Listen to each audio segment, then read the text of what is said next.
Hello everyone, welcome back to my channel. So today we are moving on to the new topic from the chapter Animal Kingdom. So the topic what we are going to discuss is actually basis of classification. So what are the major bases of classification? So here you can see that level of organization, symmetry, diploblastic and triploblastic organism, coelom, segmentation, notochord. So these are the major bases of classification. Anyhow, let's go through the first basis of classification, that is actually level of organization. So as we know that there are wide varieties of organisms are there. So these organisms are having different characters.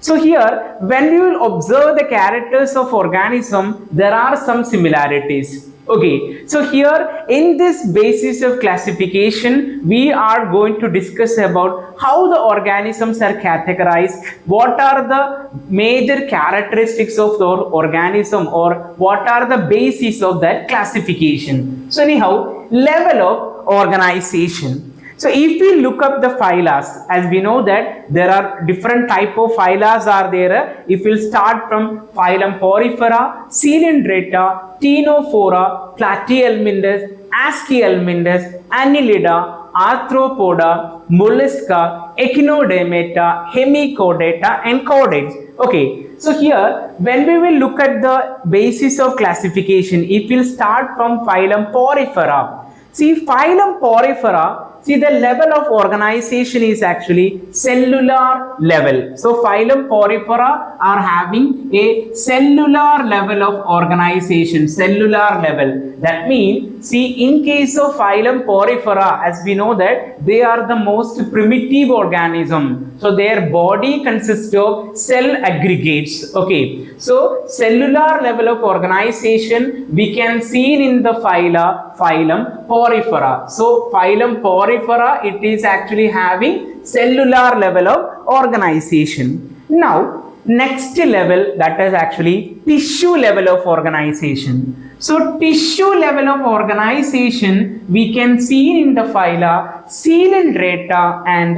Ctenophora. So here the phyla Coelenterate and Ctenophora, Coelenterate and Ctenophora, they are having actually tissue level of organization. Okay, Coelenterate and the Ctenophora are having tissue level of organization. Now next level of organization is actually organ level. So when we will look at the organ level of organization, see the phyla which are showing organ level of organization is actually Platyhelminthes. So the phyla Platyhelminthes is having organ level of organization. Next organ system level of organization. See the phyla Aschelminthes to Chordates are having organ system level of organization. So when we are studying this, actually we have to study the characters along with the example. Okay, so for need basis they can ask question, they can give the examples of any of this phyla and they can ask us to select the phyla which are showing organ level of organization or organ system level of organization or tissue or cellular level of organization. Okay, so just keep in your mind, organ level of organization, it is actually Platyhelminthes. Organ system level of organization from Aschelminthes to Chordates. Okay, in case of higher organisms, so when we will observe the organisms, see there are much complexities also we can observe in organisms. See for example, in case of digestive systems, see, there are some organisms where the digestive system is actually incomplete. Incomplete digestive system means only a single opening can be seen in those organisms. So here the ingestion and egestion that will take place in a single opening. See for example, in case of Coelenterata, Ctenophora and Platyhelminthes. See these organisms are having incomplete digestive system. Very important. incomplete digestive system in case of Coelenterata, Ctenophora and Platyhelminthes. Now, in case of Aschelminthus onwards, we can see a complete digestive system. So, a complete digestive system, like actually the egestion that will be take place in the or through anus, and ingestion take place through mouth. That is actually a complete digestive system. So here a complete digestive system we can observe in the organisms like Aschelminthus to chordate. Okay, now apart from this like digestive system, we can see some sort of differences or complexities in the circulatory system. See, there are organisms which are having open type of circulatory system, and there are some organisms which are having closed type of circulatory system.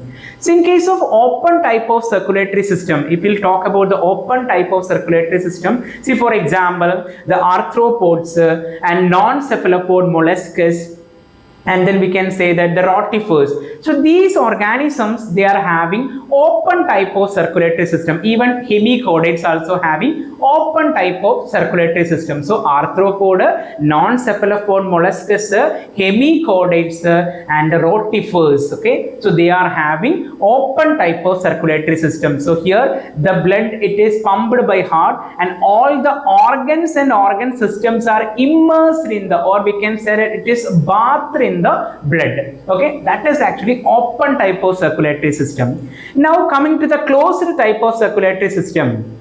See, the closed type of circulatory system like cephalopod molluscs, annelids and chordates, they are having actually a closed type of circulatory system. So in case of closed type of circulatory system, blood will be passes through blood vessels. Okay, from heart the blood are passing to different part of our body through blood vessels. So this is also very important, you have to keep in your mind. Actually question can be asked for examination, open and closed type of circulatory system. Examples are very important. What are the example? Arthropods, non-cephalopod molluscs, hemichordates and rotifers, they are having open type of circulatory system. Keep in your mind. So that's all about the level of organization. Now next we are going to discuss about the symmetry. Okay, so symmetry. So when we will talk about the symmetry, we can say that asymmetry and symmetrical itself, we can say that actually radially symmetrical and bilaterally symmetrical. So when we will observe, or when we will talk about the first phyla, what was the first phyla? Yes, phylum Porifera. So in case of phylum Porifera, see the body cannot be divided. Okay, it cannot be divided into two equal half. So such kind of organisms are coming under asymmetrical. Okay, if the body cannot be divided into any plane which is passing to the body, so then we can say that the organisms are coming under asymmetrical. So okay, so here asymmetrical is actually phylum Porifera. Now next is actually radially symmetrical. So here the very important example, in case of radially symmetrical, the body can be divided into two equal half actually when a plane is passing through the center. Actually when a plane is passing through the center of the organism can be divided to two equal half. That is actually radially symmetry. So here also we have to remember the example. So the examples of radially symmetrical, first we can say that actually coelenterate. So radially symmetry we can see in Coelenterata, Ctenophora. Okay, example Coelenterata, Ctenophora. Then next example is actually the adult echinoderms. See, keep in your mind, Coelenterata, Ctenophora, adult echinoderms are actually having radially symmetrical. Okay, so here also actually for a NEET examination, question can be asked. For example, they can give the many examples. Okay, they can give many examples, and they can ask us to select the example which are showing radially symmetrical. Are you getting me what I'm telling? Okay, so we should know about the example, the phyla and those example, and I have already told you that all the example, all the phyla and their examples I have already posted in my channel. So the trick you have to study. Okay, so radially symmetrical, what are the example? Radially symmetrical, I told you that first Coelenterata, then Ctenophora, Ctenophora, and then adult echinoderms. Okay, adult echinoderms, Coelenterata, Ctenophora, they are having radially symmetrical. Now when we will talk about the bilaterally symmetrical, see the remaining organism. For example, see Platyhelminthes, so Aschelminthus, then Annelida, Arthropoda, then here in case of molluscus, and then in case of molluscus, then in case of echinoderms, I already told you adult echinoderms are actually having radially symmetrical. So the larval echinoderm is actually having bilaterally symmetrical. Have you got it? Adult echinoderms radially symmetrical, then larval echinoderms bilaterally symmetrical. Okay, so all the remaining are actually having bilaterally symmetrical. So here we can say the example bilaterally symmetrical: Platyhelminthes, Aschelminthus, Annelida, Arthropoda, Mollusca, larval echinoderms, hemichordates and chordates. Okay, so all these organisms are actually having bilaterally symmetrical. Have you got it? So we have completed the symmetry also. Now the next level of or basis of classification is actually the diploblastic and triploblastic organisms. So before going to this diploblastic and triploblastic, we should know about the germ layers. So what are actually germ layers? See, for example, the egg and sperms. The egg and sperm will fuse together and form zygote, as we know that. So this zygote undergo cleavage. It will divide and it will make many cells. Okay, so these cells which are formed by cleavage or division, it will be formed as 3 layers, or it will be formed as 2 layers of cells. So all our body organs, organ systems, all these are developed from these germ layers. Okay, so there are some organisms in which the germ layers consist of only 2 layers. For example, an outer ectoderm and inner endoderm.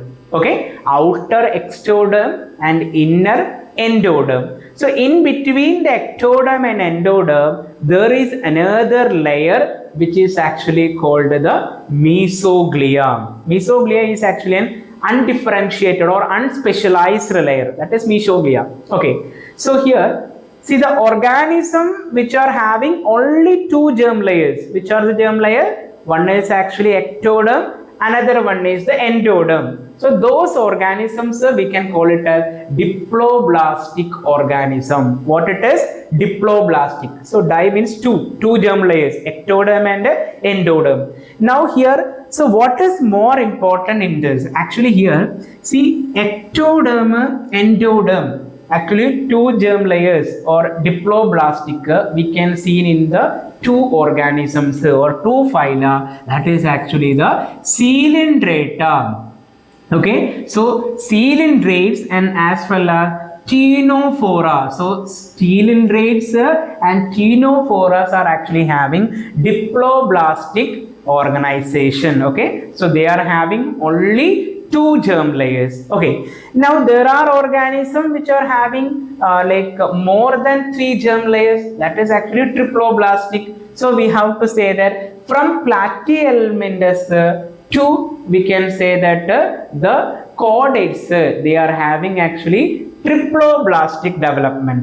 Okay, from platyhelminthes to chordates are having triploblastic development. That means, so we can say that their germ layers consist of an outer, okay, so there will be an outer layer which is called a ectoderm, okay, and there is an inner layer. The inner layer is called a endoderm. So in between the layer and another layer is present, that is actually called a mesoderm. So outer layer is ectoderm, then middle layer is mesoderm, and inner layer is endoderm. Okay, if the organism is having all the three germ layers, we will call it as triploblastic organism. Okay, now so that's all about actually the diploblastic and triploblastic organism.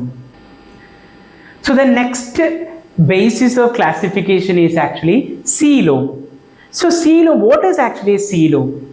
A coelom is actually a body cavity, a cavity which is present between the gut wall and the body wall. Okay, so there is a space, a cavity which is present between the gut wall and the body wall. That is actually a coelom or body cavity.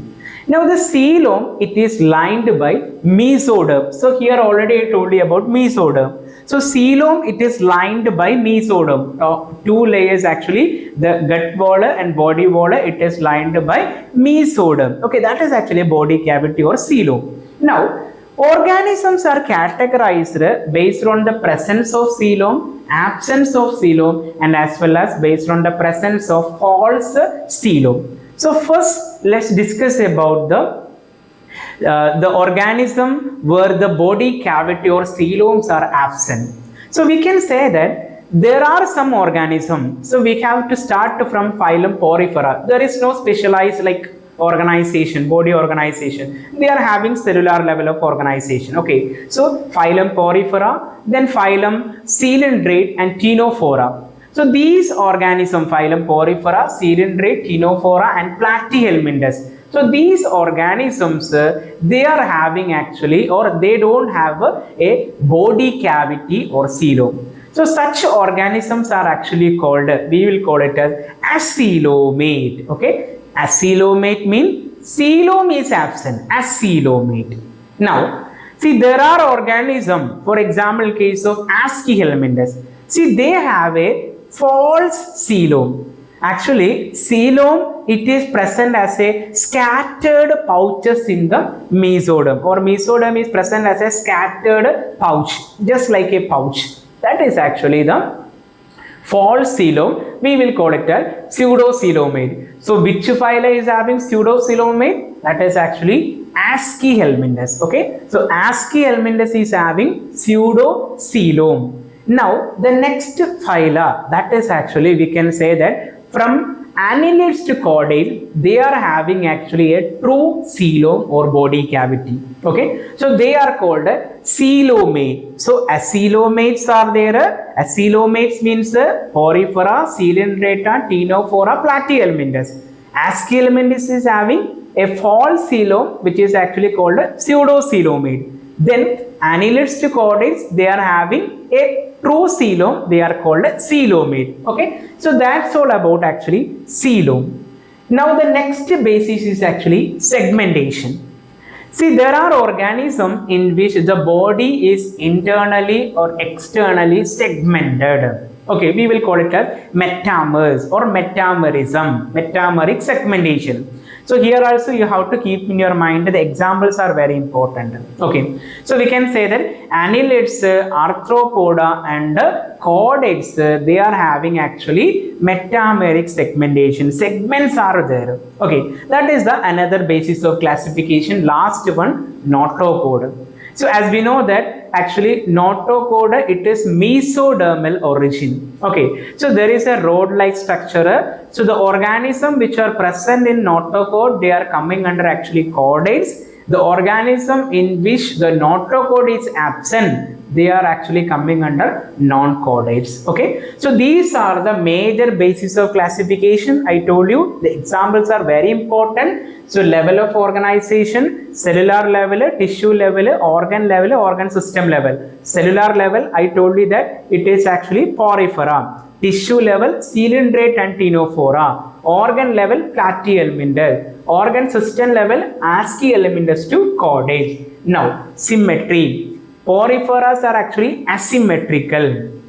Then radially symmetrical Ctenophora and Coelenterata or Cnidaria, they are actually, and as well as I told you, adult echinoderms are radially symmetrical.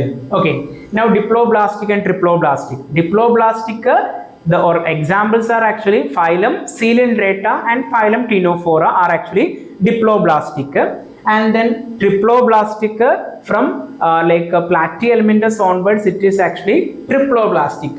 Then we can say that coelom, acoelomates are actually phylum Porifera, Coelenterata, Ctenophora, Platyhelminthes are actually acoelomate, Aschelminthus are pseudocoelomate, from annelids to chordates are actually coelomate. Now segmentation, Annelida, it is the first phyla where the segmentation we can observe. So Annelida, Arthropoda, chordates. Notochorda, I told you, if it is present they are coming under chordates, if it is absent they are actually non-chordate. So these are the major basis of classification. Thank you.